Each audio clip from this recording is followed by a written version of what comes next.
Alyssa Thomas attacked Caitlin Clark on the court, music, and the refs called nothing. 0. But what makes this so much worse than just a dirty play isn't just the fouls themselves. It's what Thomas and Mercury coach Nate Tibbetts, music, accidentally said the night before the attacks actually happened. Because there's a paper trail here, new evidence. And once you see it, the whole thing stops looking like a heat play and starts looking like a coordinated hit on the WNBA's biggest star. Is it just a slip of the tongue or something more planned? Fans are furious, especially after the weak punishment Alyssa Thomas just got from the WNBA. Do you think Alyssa Thomas's one-game suspension is enough? Let me know down in the comments below. Alyssa Thomas, a one-game suspension. So what they did is they assessed her a flagrant 2 music foul for what they say is a reckless contact with her fist to music, the throat of Caitlin Clark, in last night's game. This was not called at all in the game, and then Clark, on a closeout by a Mercury player, came down, landed on a foot, and re-injured her back. That was also not called in the game.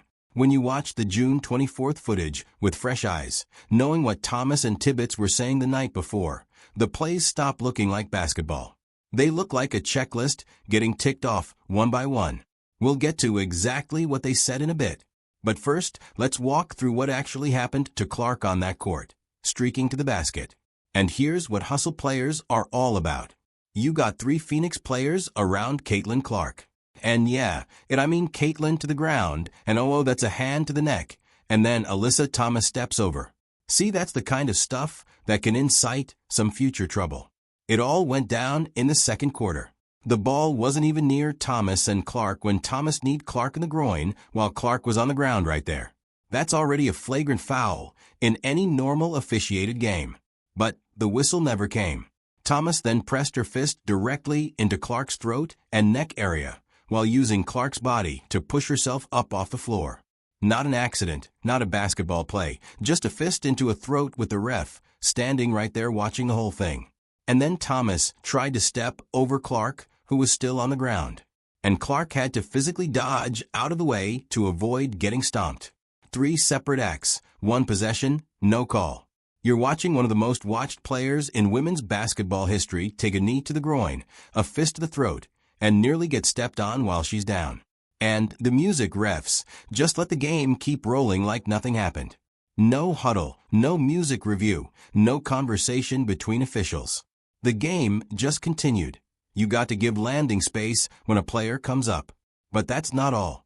Separate from the Thomas sequence entirely, there was a closeout by Aliyah on a Clark 3-point attempt that came in so fast music, and so recklessly that it cut into Clark's landing space and drove her into an awkward position on the way down. Clark grabbed her back immediately on landing. That play did get reviewed on site, but the officials decided not to upgrade it to a flagrant. So again, no call that actually mattered. Clark LD on for a bit after that, but with 5:15 left in the third quarter, she was seen grabbing her back during a timeout and heading toward the locker room. By the final minute of the third quarter, she was officially ruled out with a back injury and didn't return. Not going to return. This was in the third quarter. She was on the bench in that timeout, and you can see her face. She's grimacing, and she immediately decides that she's going to go back to the locker room. And in the third quarter, Paris gave us the update. And here's what makes that genuinely infuriating. The Fever weren't getting blown out. This was a tight game, a game they were absolutely still in. And they ended up losing 111-109. 2 points. Clark was gone, and they lost by 2 points.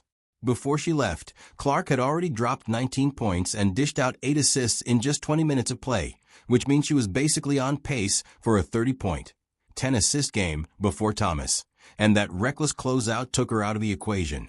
One analyst, Music, pointed out that Clark's combined points and assists at halftime alone had already outpaced what Kelsey Mitchell scored in points for the entire first half, despite Clark playing far fewer minutes.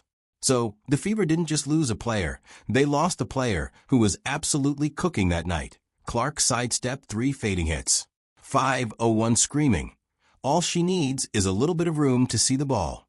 13 here for Phoenix. It's been a back and forth opening quarter so far. Clark getting right to the hoop. Cheering, Clark early in the bag. Step back 3. connects again.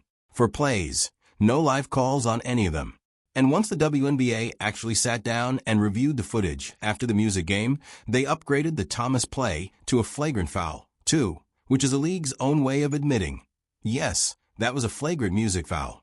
The refs just didn't call it when Clark was still on the floor and the Fever still had a chance to win. The review came too late to change the score, too late to protect Clark, and too late to matter for the outcome of that game. Thomas has been down this road before, and the June 24th game wasn't even her first rodeo targeting Clark specifically. If June 24th were the only time Alyssa Thomas had done something like this, you could maybe write it off as a bad night, emotions running hot, whatever. But it's not even close to the first time. And the list of players she's hurt or targeted is long enough that bad night stopped being a believable excuse a while ago. Let's go back to 2024, when Thomas ran straight through Clark's body as a rookie, making zero attempt to play the ball. Take another look here at the heavy contact. Little bit of a shoulder there. Not little bit, a lot of a shoulder there for Alyssa Thomas. Yeah, they're not going to look at this. That's got. They might. It's gotten the fans here fired up. Just a full body check, no call. Game music kept going. That play got attention at the time. People talked about it and then nothing changed because the league did nothing. Thomas also clocked Clark in the jaw in a separate incident that same year. Music. So, the throat area apparently isn't new territory for her either. 2 separate incidents targeting Clark alone, both in 2024, and Thomas walked away from both without any real consequence from a league. Then, in the 2025 playoffs, Thomas took out Nafisa Collier. Cheering. The tip was clean by Thomas. Cheering, look at that. They banged the knees after. Cheering, the Fever's Collier, she has 21 points, 8 rebounds, 8 assists, and Fee is being helped back to the locker room. Cheering, let's go over to Angel Gray. Yeah, I'm watching her walk through the tunnel right now. She is clear. Collier, one of the best players in the league, went down and as of right now is still dealing with that injury, which means it's been close to a year of recovery from a single Thomas play. No suspension came out of that one either. At least nothing that stuck or changed Thomas's behavior going forward, because here we are in 2025 still watching the same patterns play out. Angel Reese got clotheslined by Thomas in 2025. Man, that's kind of wicked right there. Music, there's got to be an upgrade. Look at that. She's grabbing her neck. Nowhere near a basketball.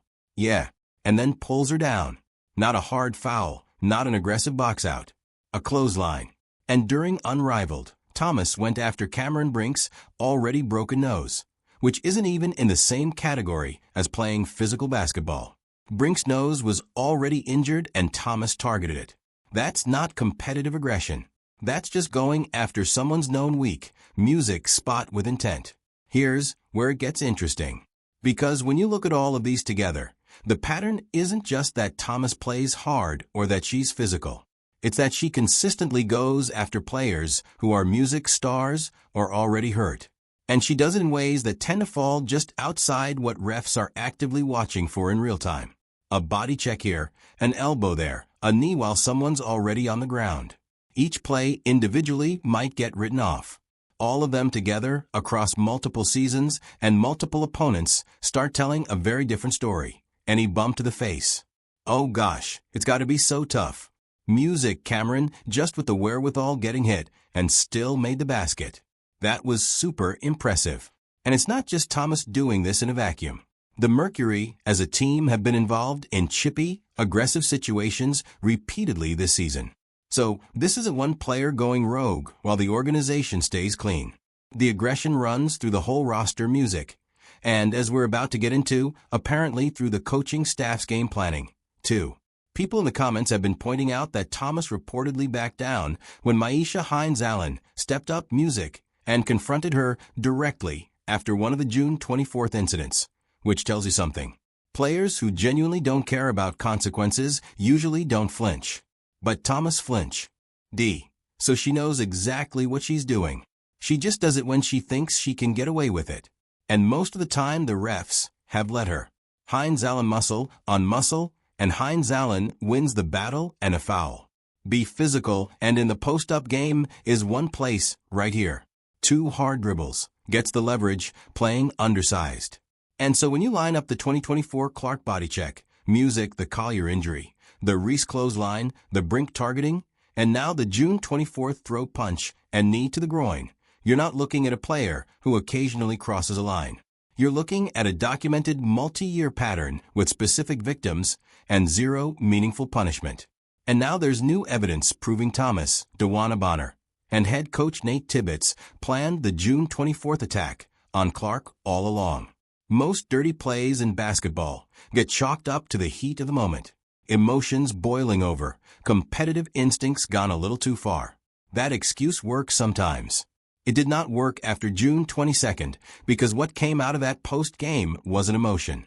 It was a plan spelled out on camera to reporters, and that one doesn't go. And Bonner cheering, and Clark continue, and players and officials now getting involved. Security has come off the bench, and Clark is trying to get these fans into it. The June 22nd game between the Fever and the Mercury got ugly fast at the end. In roughly 8 seconds of game time, officials handed out 6 technical fouls and an ejection. All of it spiraling out from a confrontation that pulled in Caitlin Clark and DeWanna Bonner, who is Alyssa Thomas's fiancée. 6 technicals in 8 seconds isn't music a scuffle. It's a meltdown. And the Mercury walked off that court angry. Music. Instead of cooling down after the game, their coach and their star player walked straight into the post-game press conference and started talking about June 24th. Well, we're already setting up a game for Wednesday night, by the way. But, cheering. Let's not forget DeWanna Bonner was a member of the Indiana Fever last season, and not sure if she parted on great terms. Cheering, Caitlin Clark and DeWanna now on multiple possessions, getting tied up, and now Hines Allen and Thomas, who had a tough couple of possessions ago. Nate Tibbetts, the Mercury's head coach, told reporters that night that the team would remember the altercation going into the next game. Not, we need to move on, or we'll focus on our execution, but specifically that they'd remember it. The next game was scheduled 2 days out on June 24th against the same Indiana Fever, with the same Caitlin Clark on the other side of the court. These are fun games to get in. I got a little chippy in the music fourth. I'm sure they'll remember it, and I know we'll remember it, too. You trying to get the team refocused after what happened there in the fourth quarter and get everybody back center. Yeah, we've got a competitive group, a veteran group. They've been around this for a long time. They're not afraid of the smoke. We're going to compete at a high level. And music, yeah, you just stay with it and keep playing. And then Alyssa Thomas spoke. She openly talked about increasing the physicality for the June 24th game and confirmed the team would stick to the game plan. That phrase, stick to the game plan, is doing a lot of work there because the June 24th game hadn't been played yet when she said it. So whatever the game plan was, it wasn't something Thomas came up with in the moment on the court 2 days later. It already existed. She confirmed it out loud to reporters on camera. Let's be clear about what this actually is. These weren't locker room conversations that somebody leaked. They weren't anonymous sources or secondhand reports. Thomas and Tibbetts both walked up to microphones and publicly described their intentions for a game that was 48 hours away, right after their players had already gotten physical with Clark in the game that just ended. And Thomas herself had tried to elbow Clark during that June 22nd game, too. So the aggression toward Clark specifically wasn't music, some new development that showed up out of nowhere on June 24th. A little bit better. But offensively, you guys were getting shots. Yeah, offensively, we know we can attack them however we want. That's one of the key emphasis when you play them. Just moving them and then trying to get to the basket. Yeah, I think when we do that and attack them and get to the free throw line, it's a different game. Picture this. A coach telling the media his team will remember a confrontation involving the opposing team's best player. And that same night, that player's teammate announcing they're turning up the physicality music next game and sticking to the game plan. And then 2 days later, that same player punches the opposing music team's best player in the throat, knees her in the groin, and tries to step over her while she's on the floor. At some point, you stop calling that a coincidence.